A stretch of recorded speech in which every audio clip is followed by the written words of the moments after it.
Why? Oh, is this?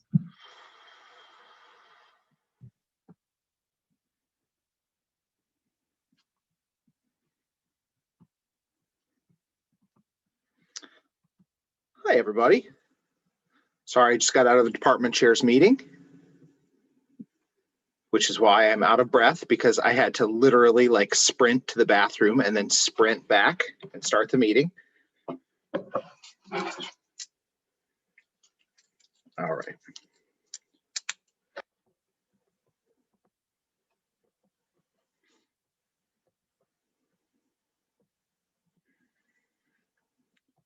So since our exam was open until just a few minutes ago, I obviously haven't got all of them graded yet. So we will have our exam recap time next Monday, which means we'll have a little more time to look at chapter 17 stuff today, which is totally fine.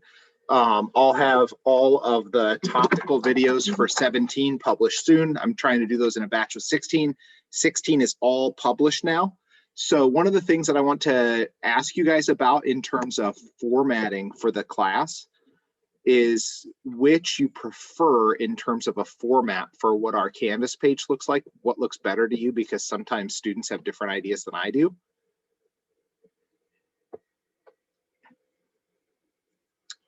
So I tried something different with the chapter 16 videos and put them all under the exact same link. Now, the modules, so the gray things here are our modules. None of those have gone away, but since we've already turned in our exam ones, I moved the exams module back down to the bottom of the list. I also moved the practice exams module down to the bottom of the list. Everything is still there. Since we're not covering chapters 11 through 14 anymore, I moved that module down to the bottom of the list. It's still there, so you can go back and review if you want to. But what I did, instead of posting separate links for each videos or each of the videos, I posted all of the videos under the same link. And I think that will keep our lists of things just a little bit shorter. So in the chapter 16 to 18, you'll just have like 3 different links, one for each chapter worth of videos. That's super great. I love that. You like that? Okay. And when I redo this course next year, so even like, oh, please let us be back in person by next winter. Oh my God. But assuming that we're back in person, I'm still going to keep these content videos so that people will have like a reference when they're at home. And then what I'm hoping is that our like in-class time will be a lot like our recitations are here, where we're doing more practice and then just sort of talking through the main concepts again to give people a refresher. So hopefully I'm gonna move toward what's called a flipped classroom model for my classes when I'm back in person, where their homework will mostly be us going over these kinds of content videos at home. And then when we're in class, that's when we'll be doing practice problems and sort of homework things together instead. So that's the long-term course design for Dr. Musk's courses. And if that's going to work, then I want my Canvas content to look like as polished as possible. And I really liked the entire chapter on one page, but I didn't know if there was a reason why you guys might prefer it the other way. So in the end, the cool thing is like you're going to see chapter 16 content videos, then chapter 16 reading quiz, chapter 17 content videos, chapter 17 reading quiz, chapter 18 content videos, chapter 18 reading quiz, and all that's going to be in a lot less space. So it's just a more space efficient design, in my opinion, and I kind of like it. I have seen other professors who have all kinds of different stuff on a single page. I suppose I could have the link to the content or the reading quiz for chapter 16 on this page as well, but that seems just a little bit busy. So anyway, I'm refining. All right.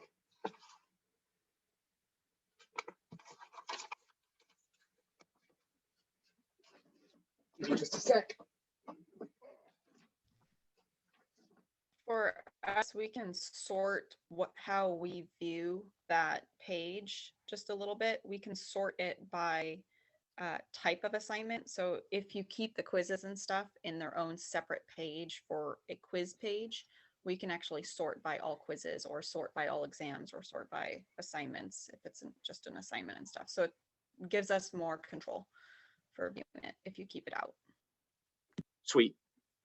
Yeah, and I mean, I could also move to where the reading quizzes got their own module, but I think in terms of like making it as easy to find them as possible, having them right next to the content videos that they're supposed to go along with seems to make sense to me. So,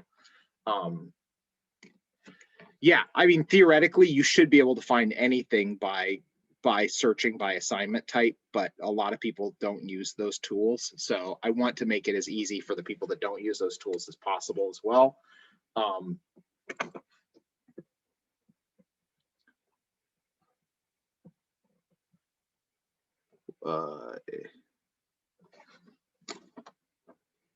My document camera turned itself off. Why did it do that?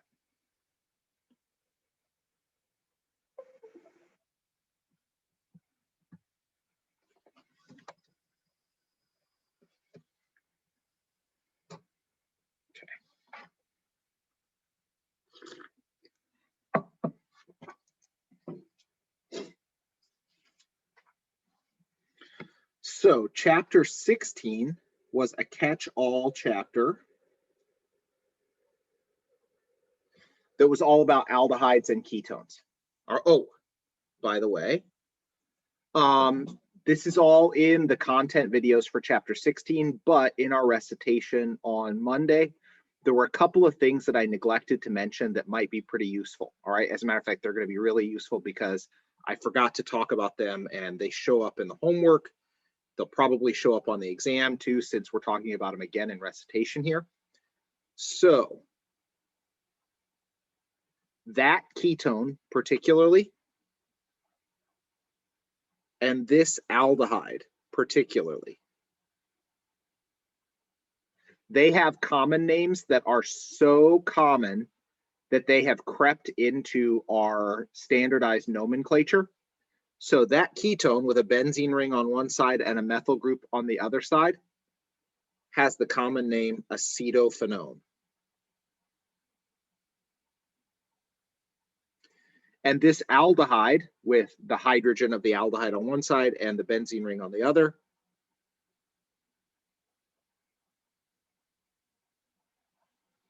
is called benzaldehyde. We use those names when we do IUPAC naming for things that contain that ring with the appendage on it. All right. So for example, let's say that we wanted to name this compound.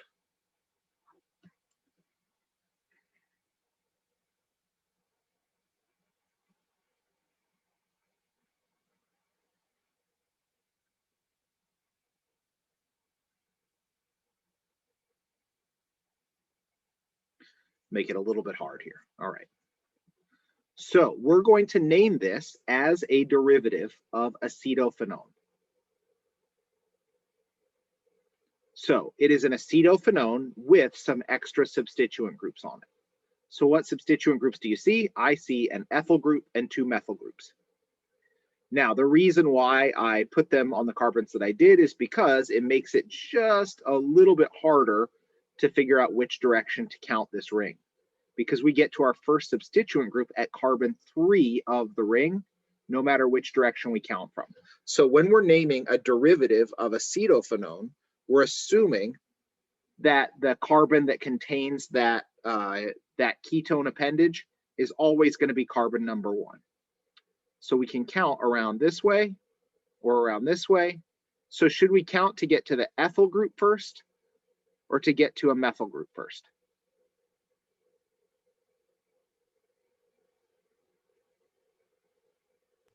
Methyl. Good try. You had a 50-50 chance. So the reason why we would go with ethyl instead of methyl is alphabet. I was wondering. So in this case, the real tie, the first tiebreaker would be we want to keep our substituent groups numbered as low as possible. So if we count from this way, we get one at carbons 3, 4, and 5 of the ring. If we count this way, 3, 4, and 5 of the ring. So keeping our substituent groups numbered as low as possible doesn't break that tie. What does break the tie then instead is alphabet. So since E comes before M in the alphabet, we're going to get ethyl before we have our two methyl groups. All right. So we would call this 3-ethyl and then 4,5-dimethyl. Remember that prefix doesn't count in terms of alphabetizing. So that makes it even more picky here. All right. So if you had this as 3,4-dimethyl, 5-ethyl, then I probably wouldn't take off any credit for that, because any chemist could still draw that structure from the name. But if we're being super picky about the rules, ethyl comes before methyl, even when there's a prefix in front of the methyl that makes it come before the ethyl. So anyway, yeah, weird. Cyclo is an exception for the Cyclo is an exception. situation. Yes, cyclo is part of that base name. All right. Because you could have more than one cyclo, and it could be dicyclohexyl if you had 2 cyclohexyl rings as substituent groups, right? So then it's like prefix and another prefix, right? And then after we name all the substituent groups, we call this acetophenone.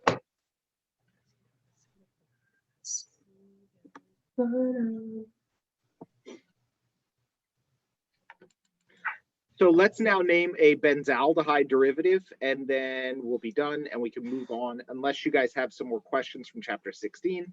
There are some reactions from 16 that are kind of hard, so I don't mind spending a little more time on those. Specifically, I want you to be really clear about the types of reactions that we talked about in recitation on Monday, and they're also in the content videos, that allow us to reduce or oxidize selectively, all right? To do selective reduction or selective oxidation, which means we're going to oxidize or reduce some functional groups, but not other functional groups. Okay, so first of all, let's do a derivative of benzaldehyde and name it.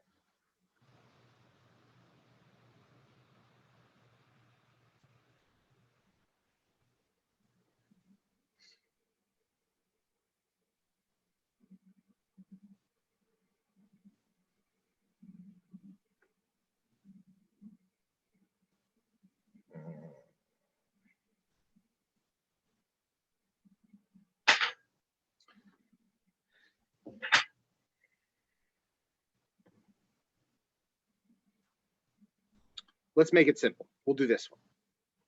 Now, this is really easy, but it's not really easy, because we could think about this as a benzaldehyde, or we could think about this as a toluene with that formal group attached to it. So this is a case actually where it might be a little bit easier for us to name it as a benzaldehyde, because we know how to name that as a substituent group. Now, I made this an easy one, but I want to review the way we name di-substituted benzenes. So when we have 2 substituent groups on benzenes, we can use that other nomenclature to talk about where they are with relationship to each other. So one way we could name this, counting from the aldehyde functional group around, our methyl group is going to be at carbon 3. So there's nothing wrong with us calling this 3-methyl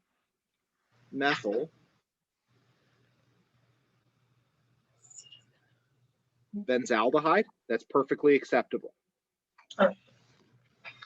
There is another nomenclature though, because remember, if we have our second substituent group right next to the first one, we call that position the ortho position.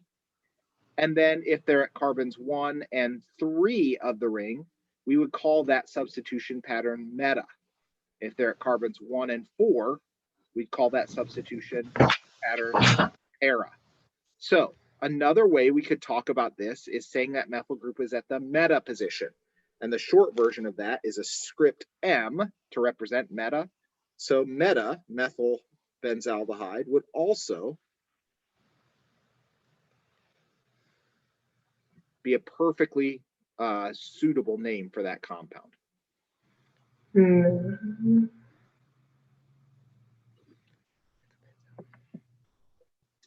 So I'm not going to make you memorize too many things for the class, but knowing some of those benzene derivatives allows us to name them a lot easier, because we can take this entire thing as our parent compound and then just have to name less of the substituent groups that way. There is also one really common ketone and one really common aldehyde that we talk about in the topical videos. So this is acetone. That is such a common solvent that nobody calls that 2-propanone. They call it acetone. All right. So some common names are so common that they sort of bleed over and become the preferred way to talk about something instead of the IUPAC name. So nobody calls this methanal, even though that is the IUPAC name for that thing. Instead,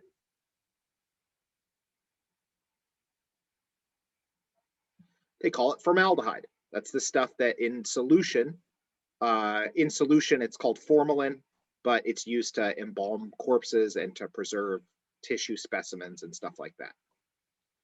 So those common names, I would remember those, all right? Remember that since this is a survey class, the real important things about the organic chemistry that we're learning are the parts that can sort of be transferred and incorporated into our everyday lives. And next time you go to the hardware store and see a bottle of acetone, knowing what that chemical structure is will make you feel really smart. So Aldehyde is one of my favorite compounds because it's got a super pleasant aroma, somewhere between like cherry extract and almond extract. But I would actually like, I think that most aldehydes are fairly allergenic. So if you had problems with allergies, you could have a severe skin reaction. But I would totally wear this stuff as a cologne if I could, because it smells amazing.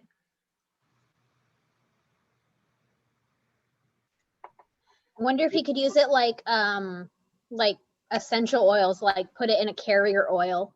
You absolutely could.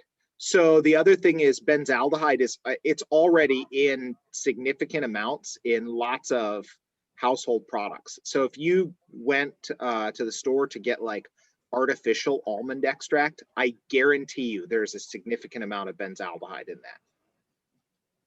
So the difference, like for example, if you went to buy like synthetic vanilla extract, so not real vanilla extract, but just like the, I don't know what they call it. So the cheap fake vanilla extract is like imitation flavor. Yeah, imitation vanilla extract. So what that is basically like some ethyl alcohol and vanillin, which is one of the molecules that comes up in chapter 16. I think that's also an aldehyde, but it smells like vanilla. All right. The vanilla that you smell from imitation vanilla extract does not smell nearly as complex or delicious as real vanilla, because real vanilla has not just vanillin, but a lot of other flavor and smell components that together make that well-rounded aroma. So if you smell real cherries that are very ripe, there's some benzaldehyde in those, or almonds that are really ripe, some benzaldehyde in those. But the smell that you get from benzaldehyde is like the very one note version of that. It's not unpleasant, it's very pleasant, but it's not a like well-rounded nose feel compared to the real fruit or the real ripe nuts. When you say it's allergenic, what do you mean by that? I mean, your body would be prone to having allergic reactions to being exposed to lots of it. Okay. And the reason why I say that is because in general, aldehydes as a functional group, the immune system does not like them very much. They because they're so reactive, they react with like even things in skin cells or like in any tissue, and do like enough damage to sort of bring your immune system's attention to that. Okay. There are lots of people that are very allergic to formaldehyde, for example. So you have to be really careful if you're allergic to it, because it's a very small molecule. It is a gas at room temperature. You can dissolve a lot of it in water, but even being exposed to some of the gas can provoke an immune response that could like close your airway or something.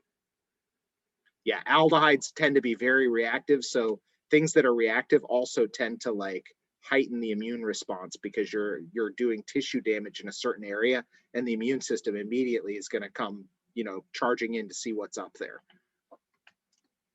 Okay.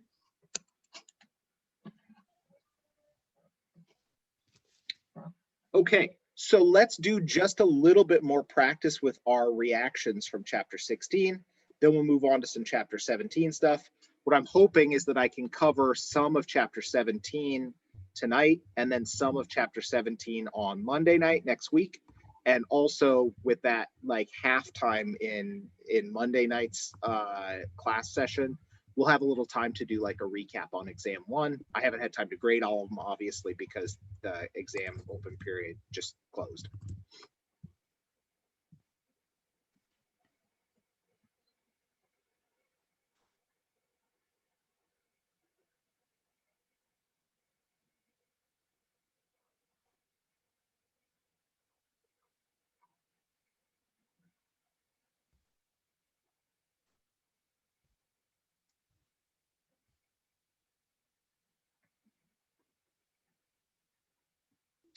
So what I would like you guys to do is tell me what the correct product of the reaction here is if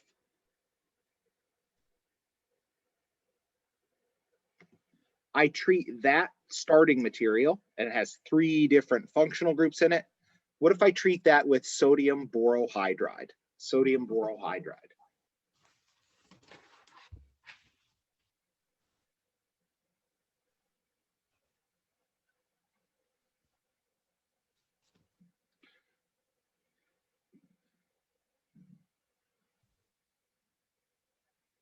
What if I treated with H2 and a transition metal, and I didn't push the reaction very hard? I did a really short reaction, so only the easiest possible functional group that was reduced could be reduced in that reaction. And what if instead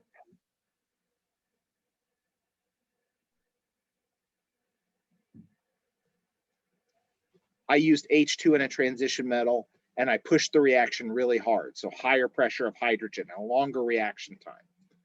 Each one of those is going to produce a different product of the reaction. So see if you can write down the correct product. I'm going to give you guys a minute to work. I got to run downstairs. I'll be right back.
Okay, I'm back.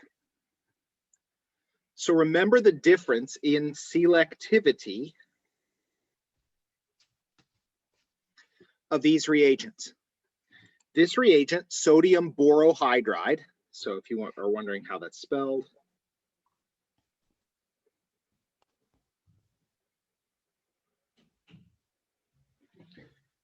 Sodium borohydride is very, very good at reducing carbon-oxygen double bonds. So specifically aldehydes and ketones. So aldehyde, ketone, alkene. Sodium borohydride does not reduce carbon-carbon double bonds. All right, so if we add enough sodium borohydride,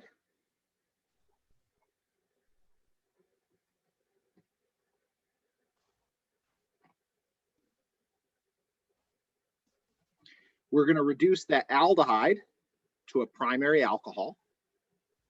We are going to reduce our ketone to a secondary alcohol. We are not going to reduce our carbon-carbon double bond.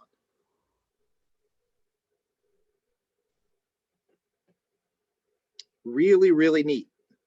Now, we're not going to learn about it in this class, but there are actually ways that we could even fine-tune this further, like ways that we can reduce the aldehyde, but neither of the other two. Ways to reduce a ketone, but not an aldehyde. So that is like when you get to graduate school in organic chemistry, these are the kinds of reactions that make you end up having to know like 50 different oxidizing agents and 50 different reducing agents just to change the oxidation state of carbons with oxygens attached to them.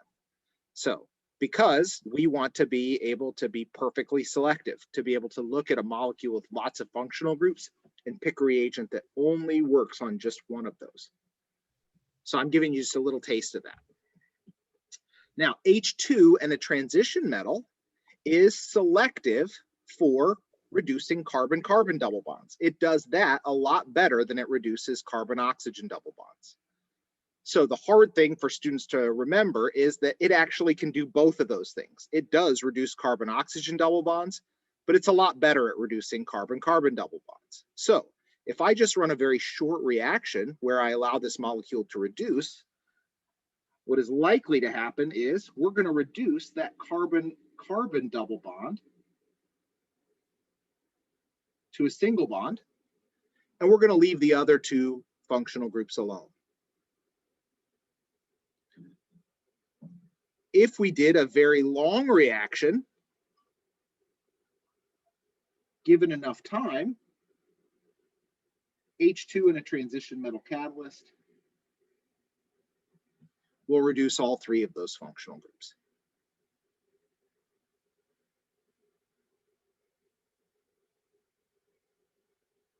Does that make sense, guys? So it does. I have a question though. Previously you'd said the reduction of that that group's not an aldehyde, is it? That's an Yeah. aldehyde, that's an It alkene, is, right. and that's a ketone. Mm-hmm. So that aldehyde, but previously you said that it would reduce it to a secondary alcohol. So I deleted a carbon in there. Nope. So aldehydes don't ever get reduced to secondary alcohols. They get reduced to primary alcohols. Ketones get reduced to secondary alcohols. Oh, okay. Yep. That's actually what I have written down. Yep. In that reduction, notice that this is what we call an addition reaction. So in our alkenes chapter, we learned that in an addition reaction, what happens when we do this reduction is we break one of the carbon-carbon bonds that's in the double bond. So we break one of those two bonds and add a hydrogen at each one of those carbons. We're doing basically the same thing here with either of these reagents. When we add H2, what's happening is we're actually breaking one of the bonds between carbon and oxygen and replacing it with a hydrogen at each one of those atoms, at the carbon and then a hydrogen at the oxygen. We just don't draw the hydrogen here because that's on a carbon and bond line drawings mean that we leave those out. Emma, does that make sense? Yes. Okay, sweet. So I also want to remind you about the other set of selective oxidation reactions that we've learned about. All right. So remember, in our oxidation toolkit, I've taught you 3 oxidizing agents here. I've taught you Jones reagent,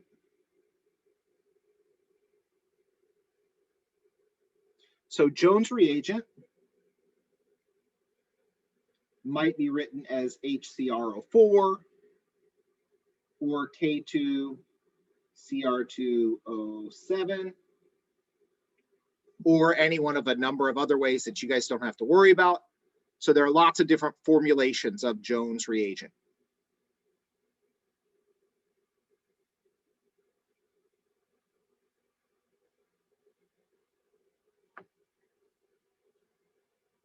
We also have PCC, which is a little different in its ability to oxidize. And we learned a brand new oxidizing agent on Monday.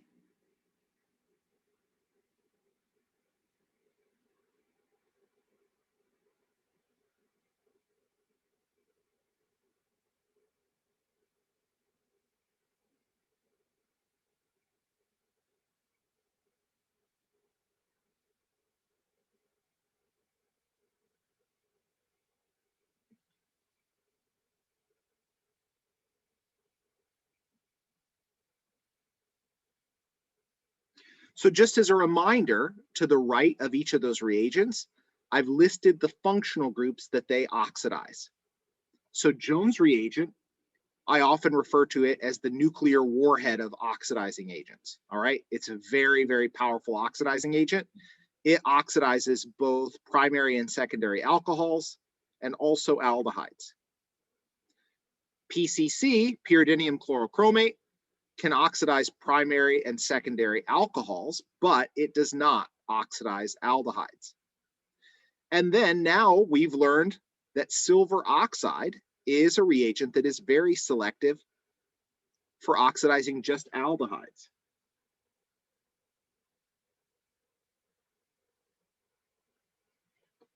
But it doesn't oxidize alcohols.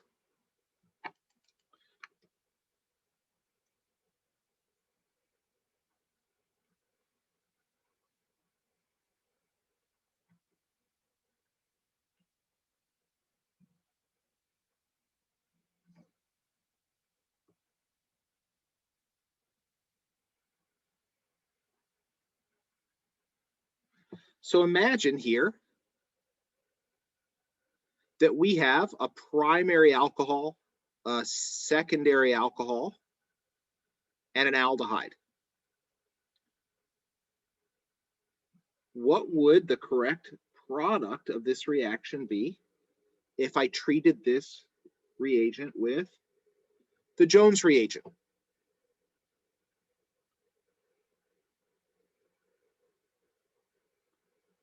What about if I treated it with PCC? And what if I treated it with silver oxide? In each case, the selectivity of that oxidizing agent is going to allow it to react with some of the functional groups and maybe not others. Jones reagent's just going to blow everything up.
All right, so Jones reagent, our nuclear warhead of oxidizing agents,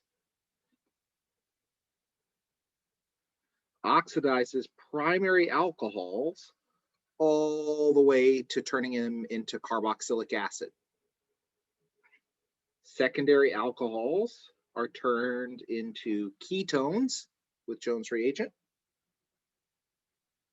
and aldehydes are oxidized into carboxylic acids with Jones reagent. So we've done functional group transformations on all three of those functional groups. Remember that PCC does not oxidize aldehydes. So what is that going to leave us with? Well, it looks like our aldehyde is going to be left untouched. Our primary alcohol will be oxidized, but only into an aldehyde. And our secondary alcohol will be oxidized into a ketone. And then finally, silver oxide is even more specific because it doesn't react with alcohols at all. That's a white lie, but bear with me. All right. There are very specific alcohols that silver oxide can oxidize, but we don't have to worry about that in this case.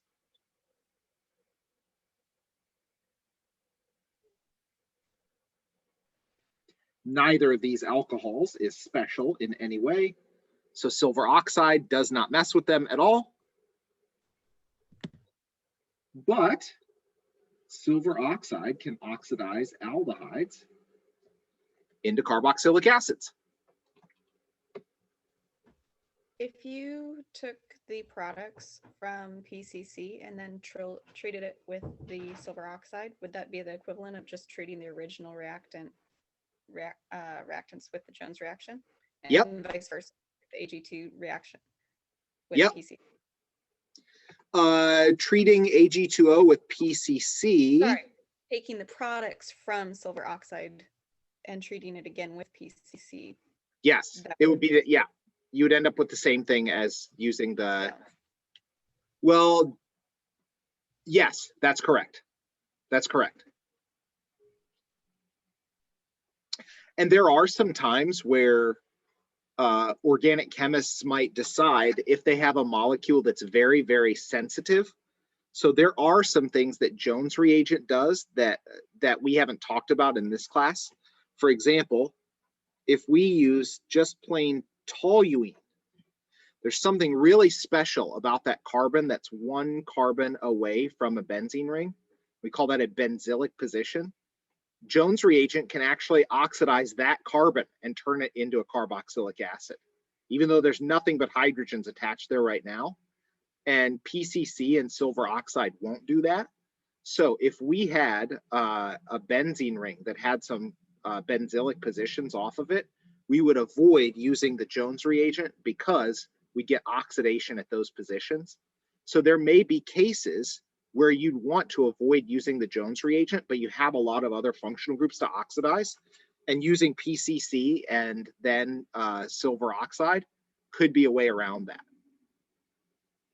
So that's really, now you're thinking like a graduate level organic chemist, all right? Because we have to worry about trying to plan out our synthesis so that we don't have any reactions that we don't anticipate, right? We don't want to react with positions on the molecule that we would prefer to leave alone. And it's really complicated sometimes.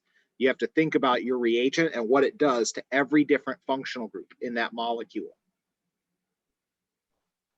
So this is something that's, I think, helped me figure out the reactions, and I don't know if it's accurate for the mechanisms at all. But silver oxide has an oxygen in that reactant. Yep. And is that where the oxygens are coming from that are oxidizing it? Similar to how Jones's reaction has oxygens in the chromate and stuff, but PCC doesn't have any oxygens, so it doesn't add any oxygens to the product, which is why you only end up with. You can remember it that way, but that's not really accurate in terms of the mechanism. The oxygens, Okay, I think, come from water for the oxidation. So Okay. It has helped me keep them straight because the reactants in Jones and the reactants in silver oxide both come with oxygens, and those are the only places that you get oxygens added in the products that way, whereas PCC doesn't have it, it seems. So you only are dealing with bonds with the existing oxygens there. That makes sense. it does, but mechanistically, that's a flawed reasoning. So it's Okay. it does, but if that helps you memorize it, then that's perfectly fine. All right. Okay. So if it was me, I would remember what kinds of functional groups each one of these reagents can and can't transform. All right. So if Jones reagent can transform both alcohols and aldehydes, then remember that. If PCC can transform alcohols but not aldehydes, that makes it a little bit easier, right? So we can oxidize primary alcohols, but once they turn into aldehydes, we can't oxidize them anymore. And then finally, silver oxide's really easy to remember because it only oxidizes aldehydes but not alcohols. So Ariana, I can point you to some resources that will let you look at the mechanisms if you want, if that will help you to remember the reactions better. That actually is the way that I learn reactions now, but it's because I've been studying chemistry for too many years at this point. For most people, that when they're first starting out is actually like it complicates and obscures the truth rather than revealing it. So I don't want to like prescribe to you how to best learn these reactions because that's the way that I learn them. But It's easier if I can see how it works and the why it works. I usually forget the how and the why, but I still remember the result. So there are entire organic chemistry textbooks that are available free on the web, and not like just a PDF file, but web pages that are broken down by different functional groups and their reactions. So I'm sure that I can track one down that has mechanisms shown for how Jones reagent and PCC do their oxidizing. Off the top of my head, I'm not positive I know the mechanism for how silver oxide does that oxidation of aldehydes. You can make a guess about it, but I'm sure it's available out there. So I'll track those down for you and shoot you a link to them. Thank you. Yeah. Okay, so chapter 16 is really important for us in terms of this being the first place where we've talked about selectivity of reactants, all right? So we have to be able to pick reagents carefully to do the reactions that we want to do and not do the reactions that we don't want to do.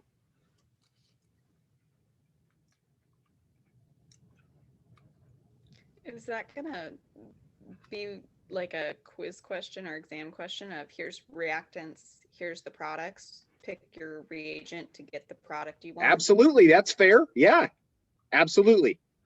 So I want to show you one more way that we can be selective in our ability to oxidize. Oh, that's ugly. Let's try that again. Let's imagine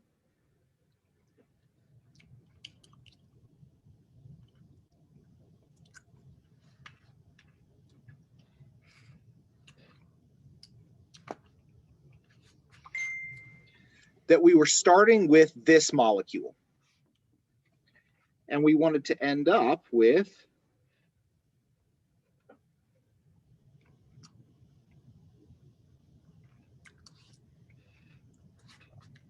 can we do that?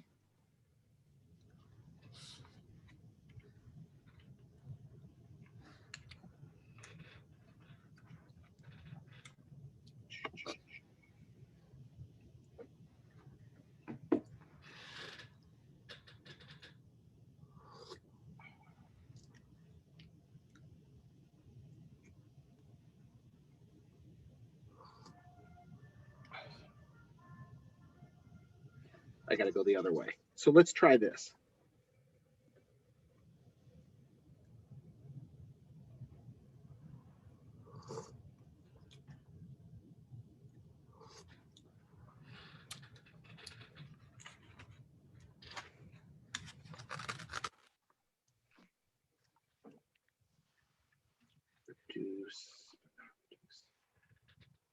I was trying to come up with a good rationale for, I don't want to teach you guys that. That's too much. All right. But I do want to practice just a little bit more with the hardest reaction from chapter 16, which is formation of acetals. So we can color code for just a little bit longer if it helps y'all.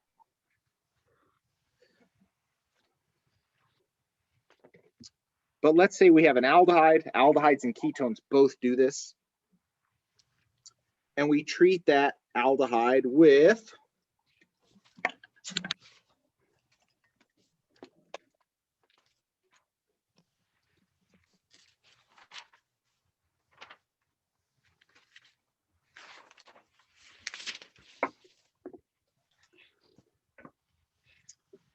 one propanol in the presence of H2SO4. So remember what's going to happen here. We don't list the fact that we're using 2 of these alcohols in the reaction, but we are going to do a substitution where we substitute one of these alcohols for each one of those 2 bonds between carbon and oxygen.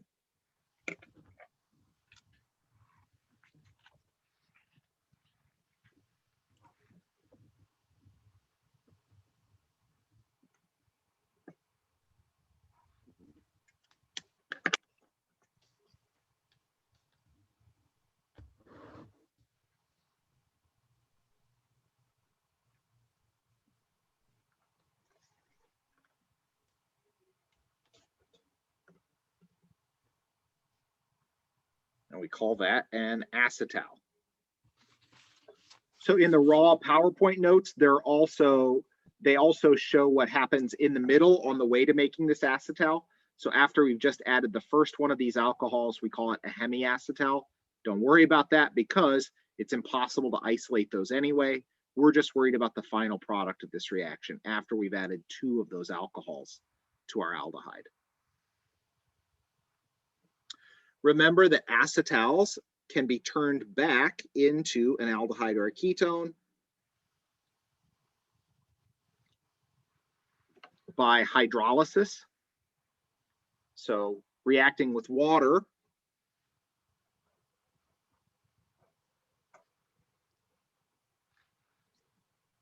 will give us back our aldehyde.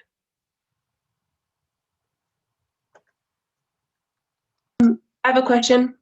I might have an answer. So when we get to the acetal, there's 3 carbons on the end of that, right? On the end of each one of those, 1, 2, 3, Yeah. 1, 2, 3. Yep. Is that, oh, because there's an extra carbon in the chain? Because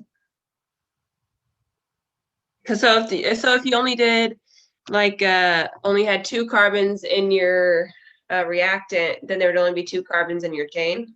Yeah, whatever your alcohol structure is what ends up on the end of those oxygens in the acetal. That makes sense. So it's any alcohol, including if it was like a ringed alcohol or something? So the way that it normally works is only small alcohols are used because there are other reactions that can happen if the alcohols are too big. So there's something like, it makes it harder for this reaction to go to completion the larger the alcohols are. So the reason why we can get this reaction to work so well has to do with something that you all have learned about in Chem 121 called Le Chatelier's principle. So Le Chatelier's principle tells us that we can push this is actually an equilibrium reaction, all right? So to push the reaction toward making products instead of reactants, one of the ways that we do that is by increasing the amount of one of the reactants. So the more alcohol that we put in here, the more we push the reaction toward making acetal. And in the end, what happens as these two bonds between carbon and oxygen are cut loose, we also make water as a product of this reaction. All right. Now, the reverse reaction is, what if we increase the amount of water, the concentration of one of the products? Then the equilibrium shifts and we push it toward making more of the reactant instead. That's how we get our aldehyde back here. So the problem is, it becomes very difficult for us to use enough of an excess of an alcohol to push the reaction toward products if the alcohol isn't like low in molar mass. So really big alcohols normally aren't used for this for that reason. It's ones that are 3 or 4 carbons big are the most common. It can be as small as 1 carbon. Methanol is a very common carbon source for our acetals. And it also makes the structure like nice and easy to draw. So if we have this ketone and treat it with methanol and H2SO4,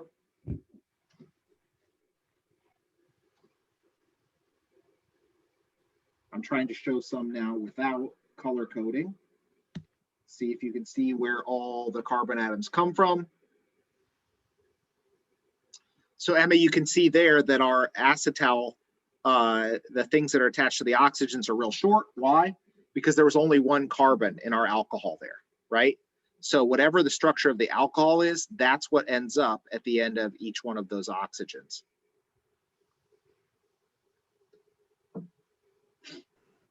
That drawing looks like a little ant head.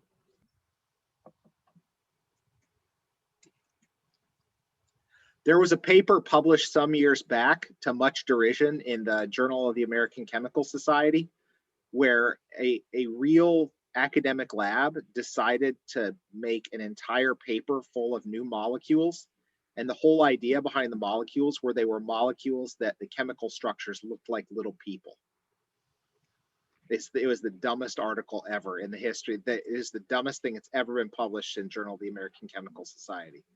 So anyway, all of the professors at University of Illinois, where I was studying for grad school, had a really fun laugh about it. And they were like, I can't believe anybody would think this is important. And so the grad students, just to like spite the professors, would print more and more copies of that article and tack them up all over the department so that the professors could never not look at copies of that paper. So we laughed about that for like a year. And grad students, you know, like they don't have much joy in their lives. So anything that they can do to sort of razz their professors without getting in trouble, they want to do it. Did any of the new chemicals have any use? No, that's why it was a dumb article. They didn't have any use other than looking like little people. No new discoveries? Dang. I mean, they were new discoveries, right? The molecules had never been made before, but they, like, normally when we make a new molecule, we make it because it allows us to do some new reaction that we couldn't before, or maybe it has some activity biologically speaking. These were not useful or like noteworthy in any other regard other than that they looked like little people. So it was a super dumb paper. Emma, did you find it? Did you find it? I found some article. I found some that look like people, but it's not the article yet. All right, I promise I will find that article and post a link to it in Canvas for you guys that you can look at. There's like a nano baker and a nano chef. That's the article. That is definitely the article. It is so dumb. I love it. Okay, well, I'll post it. Yeah, I'll post the raw article from Journal of the American Chemical Society. All right, so I will post that on our Canvas page so that you guys can all laugh about it too. But it is dumb. It brought joy. That's what all of us ask. Why did they do that? And furthermore, why did the prestigious Journal of the American Chemical Society decide to publish it? So I have gotten numerous papers rejected from Journal of the American Chemical Society, which is, it's lame sauce that they would reject my wonderful manuscript that was very noteworthy and contained things that were important to the world of chemical biology, and then they published that tripe instead. It's because it didn't have little people on it. That's all right. My articles all ended up in good places, so that's fine. It's totally fine. I'm not bitter about it 15 years later at all.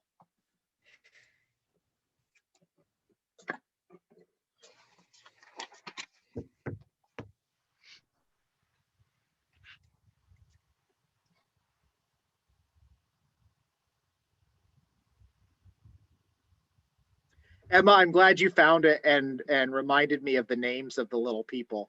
That's one of the things that I'd forgotten about, that they freaking named all of their little molecule people. If I was a chemist, that would have been me. Oh God. Yeah, my head is spinning now. I'm just remembering how like floored I was when I read that edition of Journal of the American Chemical Society. So, I mean, think about it. Like it's been a long time since, I think the article came out in 2001 or 2002, something like that. And 20 years later, I still remember the scandal that broke because of that article being published, because it was so dumb.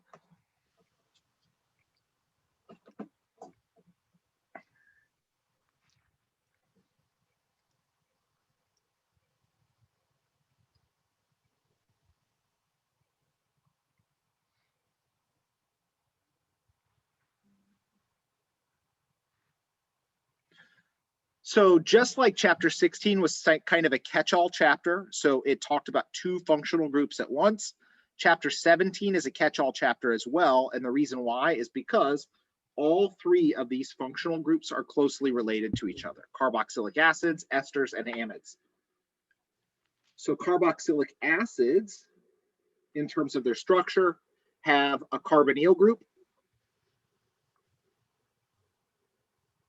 that is bound to a hydroxyl. All right, so a hydroxyl and a carbonyl group together make a carboxylic acid. An ester has the carbonyl group and also an oxygen that is bound to another alkyl group.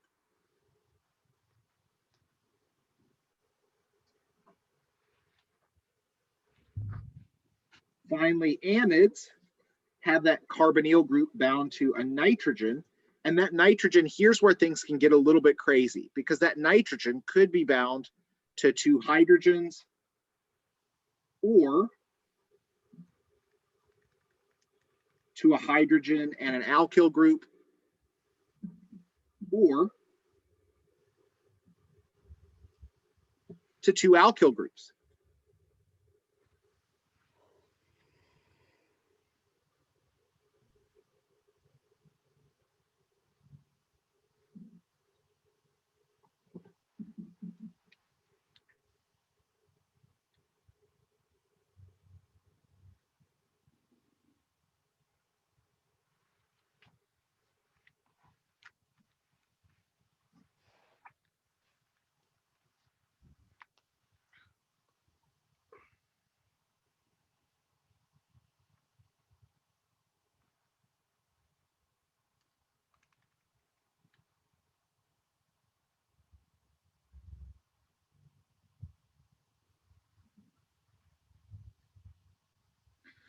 So one of our big takeaways is that once we know the shape around a central atom, we can make predictions about bond angles and name that shape no matter where that that number of electron groups shows up.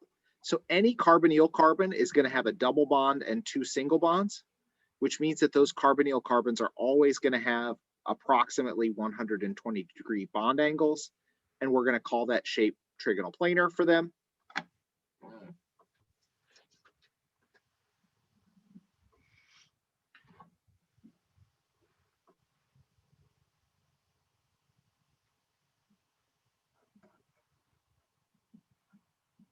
In terms of nomenclature for carboxylic acids, you probably should remember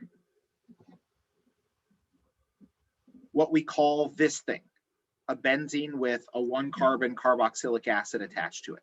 So I'm going to see if you guys can guess. Don't look in the book. See if you can guess what we call it. So we called this benzaldehyde, right? Anybody guess what we call this?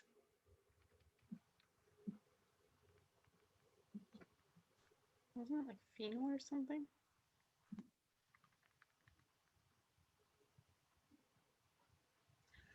Benzoic acid is what we call it. Benzoic acid. Now, most of you have probably used benzoic acid before at some point.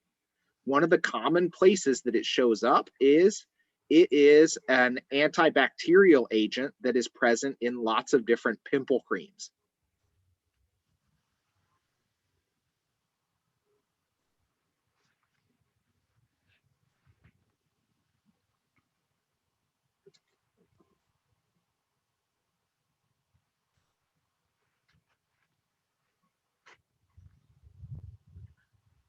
So remember how we talked about alcohols being primary or secondary or tertiary based on the carbon, all right? Based on how many carbons were bound to the carbon with the OH group. We can also talk about amides the same way based on how many carbons are bound to the nitrogen. So this nitrogen of the amide has only one carbon bound to it. So we would call this a primary amide.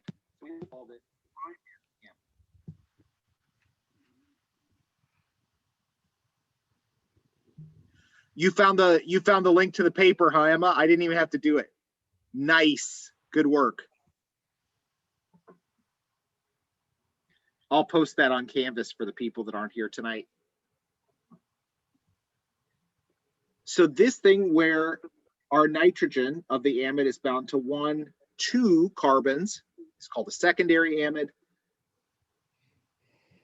And where our nitrogen is bound to 3 carbons, a tertiary amide. Now, it's really important for us to be able to distinguish between those because that actually makes a really big difference in what kind of intermolecular forces those amides could have. So if we look at primary and secondary amides, both of those contain at least one hydrogen with a covalent bond to nitrogen. So if we're trying to think about what type of intermolecular forces these molecules will have, carboxylic acids, because they have that hydrogen covalently bound to oxygen, they are capable of doing hydrogen bonding, the strongest type of intermolecular forces for non-charged molecules. The same is true for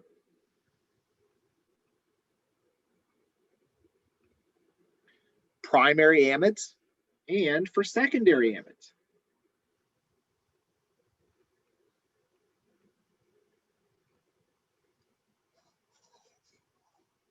But when we're talking about esters, now we've removed any covalent bonds between hydrogen and oxygen in that molecule. And because we don't have any covalent bonds between hydrogen and oxygen, we can't do hydrogen bonding between molecules of ester anymore.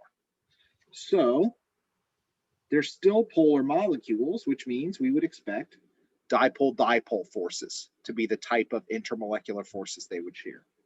The same thing is true if we have a tertiary amide for our functional group.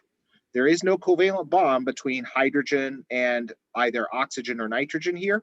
So there are no hydrogens covalently bound to an oxygen or nitrogen or fluorine in this molecule, so it can't hydrogen bond. So depending on what kind of amide you have, you might have an amide that's capable of doing hydrogen bonding, or you might have one that's not. And we know that hydrogen bonding is a stronger type of intermolecular force.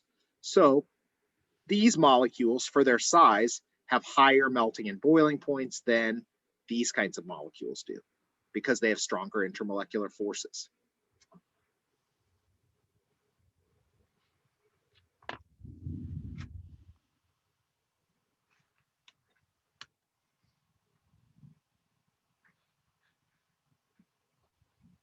Any questions about that? It's always good to review with a new set of functional groups. you know, what kind of shapes do they have? What do they look like? So we can remind ourselves, you know, based on functional group identification. And then what kind of intermolecular forces do they have? Because that has a lot to do with their physical properties. So I'm wondering, I just kind of thought about it because I was writing it down as you were saying it. So for hydrogen bonding equals higher boiling point. So HB equals HB. Eh. Like, because like if you have the hydrogen bonding, Yeah, I got it. it's I got it. and then That's higher awesome. boiling point, which is HB. So like if you have a hydrogen bond, you know it's going to have a really high boiling point. If it doesn't, then obviously it's got the higher boiling point of the two. And that is a very pithy way of saying that. You also have to like make sure that you're factoring in the fact that the size of the molecule matters too, right? We can't Right. just talk about intermolecular forces as the only things that matter with regard to melting and boiling points. It also has to do with how big the molecules are. So if we Right. have two molecules that are the same size, whichever one has stronger intermolecular forces has the higher melting and boiling point. But Right. yes, I like your mnemonic device. I think it's great. I was writing it down because I was going to abbreviate it, but then I was like, I'm not going to understand what I'm talking about later because they have the same initials. So, well, what the crap? I did something similar with alcohols. If you spell the word alcohol, it has COH in the word. And that's the bonds for an alcohol. There you go. Yeah, helped me early on. It's the little things, right? So I also want to talk about nomenclature for these functional groups. So we're not going to do too much with nomenclature of esters or amides because it's kind of complex, but carboxylic acids are pretty easy to name. So we'll learn how to name those at least.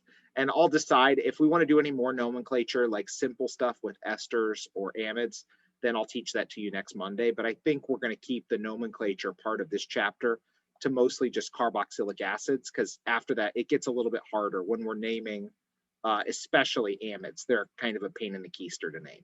So we're just not going to worry about that. I dig that. Remember, nomenclature is our way of being familiar. It's not our way of demonstrating our superior ability to memorize everything in the IUPAC system. So nomenclature is a pain in the butt. We have to know some of it, but really, I'm much more interested in teaching you guys about the behavior of molecules, like how they react, instead of what we name all of them. Because I hate this whole thing about the nomenclature. Like, I get it, but remembering everything that has to go a certain way, but then it only depends on certain things, because then this thing actually goes in front of that. But just kidding, only this time, and then not this time. Yeah. So the prefixes count sometimes and they don't count other times. All I can say is it is not a perfect system. I'm not the one who made up the system. Blame the old chemists that all took their vacation to Hawaii and sat on the beach and had Mai Tais and came up with this system, because that's really the reason to come up with. Yeah. That's the reason why, is because they had too many Mai Tais. They were like, let's mess with some people. It'll be fun. Well, it's a good system because the rules allow us to give a specific name for one molecule that is only for that molecule and not any other, right? So any systematic naming has to have a unique name for every unique molecule. And this system does that, which is great. The other thing is the rules are easy to program into computer programs. So there are programs where if you draw a chemical structure, it can give you a name for that structure. And that's amazing, right? Especially since a lot of times we have to name things when we publish molecules. And with things that have all kinds of different functional groups in them, even professional chemists, like, it gets hard to figure out what the correct name for them is. But now with the advent of those computer programs, we just plug it into the computer and then use whatever name the computer spits back at us, which is really. So by any chance, are you going to let us know what that program is? It's a paid program. So yeah. Yeah. And remember also that on our exams, for one, I'm not giving you any of the molecules that are really hard to name anyway. Yeah. And two, you shouldn't be doing any internet searching while you take your exams. I'm giving you open book and open It's technically notes. drawing. Just joking. It's Just internet joking. searching. Yeah. So I'm giving you open book, open note. Don't abuse that privilege. Oh, I don't. Good. I'm all about my open book, open note. Like Good. I write so many notes.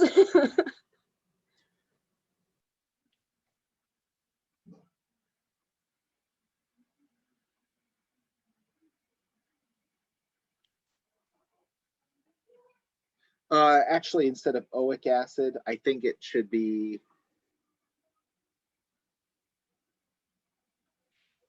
anoic acid.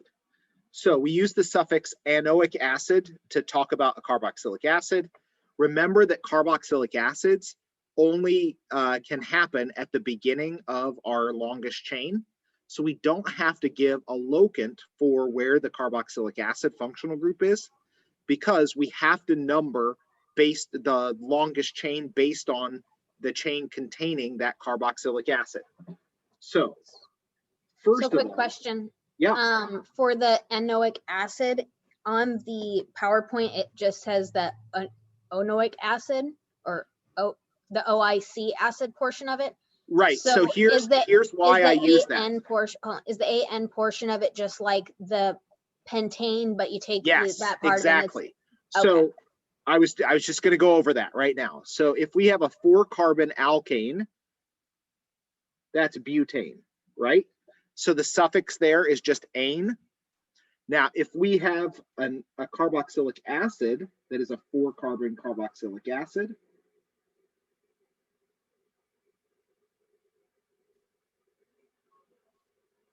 it becomes butanoic acid. So the suffix changes from ane to anoic acid. Does that make sense, Orlina?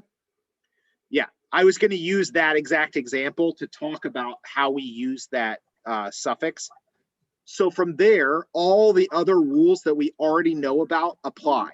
We have to name and locate any substituent groups, and that's it. All right. Now it can be kind of difficult sometimes. So what if we had something that looked like this?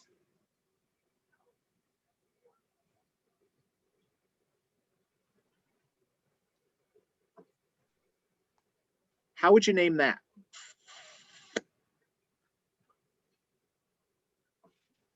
What's our longest chain? Acid?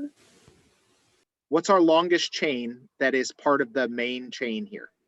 1. It's 1.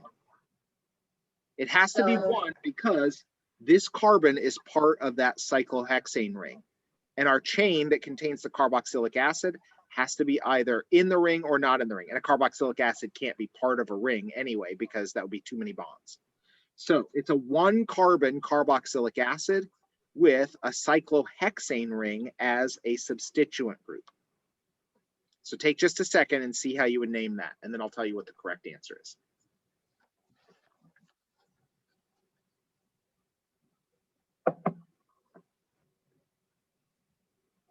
Is that one of those common name ones? I think there is a common name for this. It's like anything less than 3 seems to have a common name.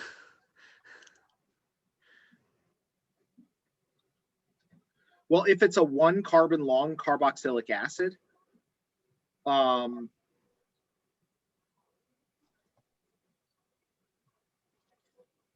then a 1-carbon carboxylic acid all by itself, so something that looks like this, does have a common name. That's formic acid. But there's no real reason that that common name should be as common as it is, because methanoic acid is perfectly acceptable too, and it's not really much longer or more complex. So in this case, we have a cyclohexyl substituent group bound at carbon 1 of the methanoic acid.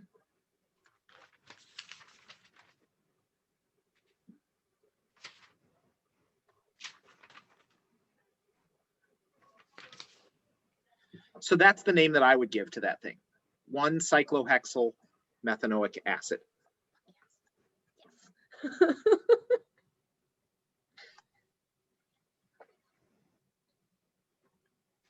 Why do you need a 1 there if there's only 1 carbon anyway? It's probably fine either way, but I'm just using that because in a carboxylic acid chain that was longer, then giving a locant would be important. And I think it's okay if you don't use the locant there because there's only one place for the cyclohexyl group to be attached. Okay. But we're not going to get knocked off either way. Not in Okay. that case. That's My other equivalent. teacher was a really stickler. Like you missed one little dash and he was like, "Nee, wrong." Okay. Yeah, I know. But in this case, like either one of those names points to only one structure. So that's totally fine. But the locant normally is given when we're talking about a substituent group on a carboxylic acid, regardless of whether it's ambiguous or not. All right. So some of these rules are picky. I have a question before you scroll down too far. If it Yeah. wasn't butane, if it was butene, would it be butanoic acid then? And how would you denote where that double bond is without messing up where you're putting the oic part of that? So I'm not going to answer that question. And the reason why I'm not going to answer that question is because with very few exceptions, we're not going to worry about naming things with multiple classes of functional groups in them. Because then we have to worry about functional group priority, like which is more important, the alkene or the carboxylic acid. It turns out the carboxylic acid's more important, but don't worry about it. So pretty much we're just going to stick around like the We're going to look at things with one functional group in them. okay. The only real exception to that is halides, because the halides always end up in last place in the list of functional groups. So if we had something like this, for example, you guys would know how to name this very easily.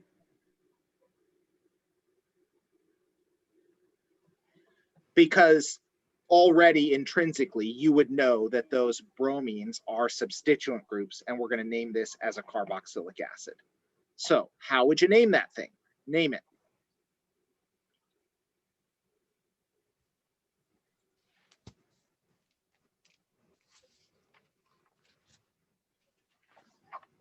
Is that a reaction from an addition or a substitution reaction where you have the two? You mean how do we get two bromines on the same carbon? Yeah, is that an addition or is that a substitution for the hydrogens? It would have to be a substitution. Addition is where you add things at two atoms that are next to each other. So actually, this could be the result of a double addition reaction. You could get this as a product of treating an alkyne with HBr, for example. HBr, okay. Otherwise, you'd have to have an alkene, and it would be an addition because you're breaking the carbon to carbon, and then the bromine would be on the other carbon then. Yeah, you'd have a bromine on each one of these carbons. I'm following. Thank you. Mm-hmm.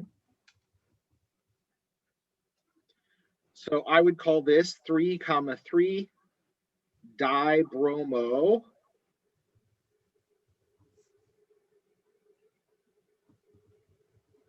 pentanoic acid. Yeah. Now, I also want you guys to do a little bit of practice naming things that are derivatives of benzoic acid.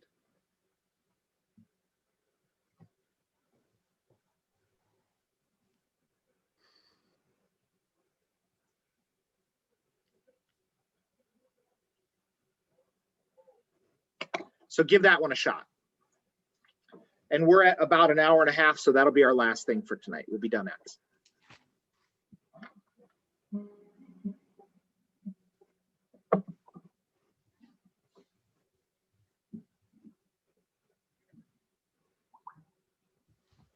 Emma, thanks again for grabbing that link for me, so I don't even have to look it up. I'm just going to copy it and make a joke page in our Canvas page to post that, because everybody. Is that just the link to is the whole article available on that page? I'm not sure. It has a title of it in it though, which you can probably find a better article if not. Well, the problem is a lot of American Chemical Society articles hide behind paywalls. So I can get the whole article for us if it's behind a paywall. We have access. Yeah, I didn't look that hard into it. I'm not much of a chemist, but I sure am a great detective. No, it's all right. Ariana, I don't think we actually have access to all the ACS journals. That access is really expensive. Our library doesn't do it. You could, if you want an article from the ACS journals, a lot of times I have to get them through interlibrary loan, or there are other ways, like the world of organic chemistry is pretty small. So I have friends that have gone to work in a lot of different labs, and I can just have them send me copies of articles. So that's also perfectly valid. If you are part of a group that has authored an article, you're allowed to send the PDF around, and it doesn't violate copyright laws because it belongs to you. So, but it also belongs to the journal, which is, all right, let's see if you guys got this one.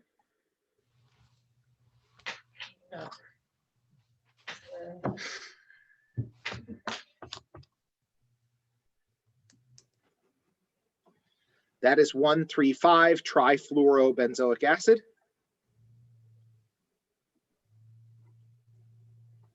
So if the benzoic acid, benzene ring, this has to be carbon number 1 because it's benzoic acid. So the carboxylic acid functional group by default is at carbon 1.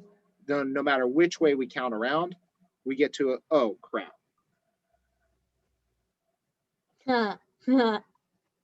It's actually 2,4,6 trifluorobenzoic acid.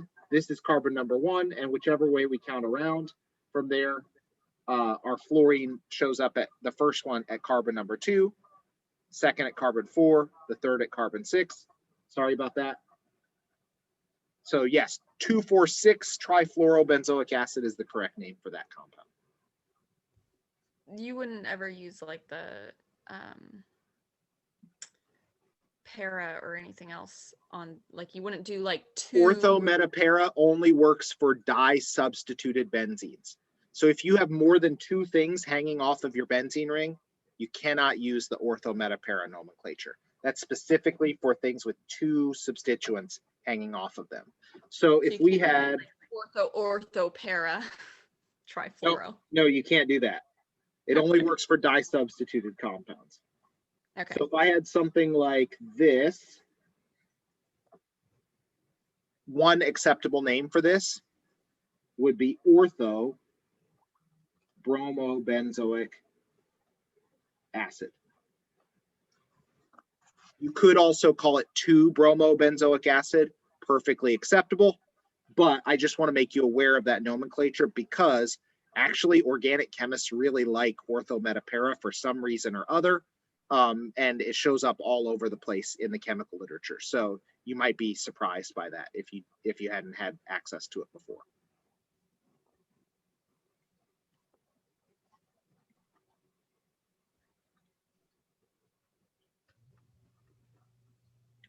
All right, so we've learned how to name carboxylic acids.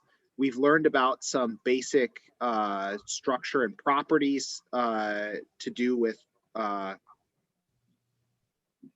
carboxylic acids and esters and amides. Next time we get together, we're going to talk about some reactions of all of those functional groups. So basically how to make esters and how to make amides, and then how to turn them back into carboxylic acids. So it turns out that esters and amides both come from carboxylic acids most of the time. So we'll learn about that chemistry next Monday, and we'll also have a little time to do sort of a recap on exam 1. Any more questions? So chapter 16 is all the topical videos are out there for you guys now. I'll add topical videos for chapter 17 before the end of the week. And I'm going to try and get reading quizzes done for those as well as a study tool for you guys. Remember, the reading quizzes are like a vanishingly small part of the grade. I don't care about them in terms of a grade at all. It's supposed to be a tool to help you. So I'm going to try and make them tools that help you instead of frustrate. All right, awesome. I got to make sure that I copy that link from Emma before we get out of here. Thank you, Emma. I really appreciate that. It's a synthesis of anthropomorphic molecules, the nanoputians. The nanoputians. I remember it. Yeah, I think it's nanoputians. So That comes from Gulliver's Travels. So if you've ever read Gulliver's Travels, the little people in Gulliver's Travels were Lilliputians. So the Nanoputians are like the really, really tiny version of that. So they were trying to be funny, but I thought it was pretty lame. Anyway, I'm going to post that article for you guys. So, all right. Have a good night, everybody. Good night. Thanks.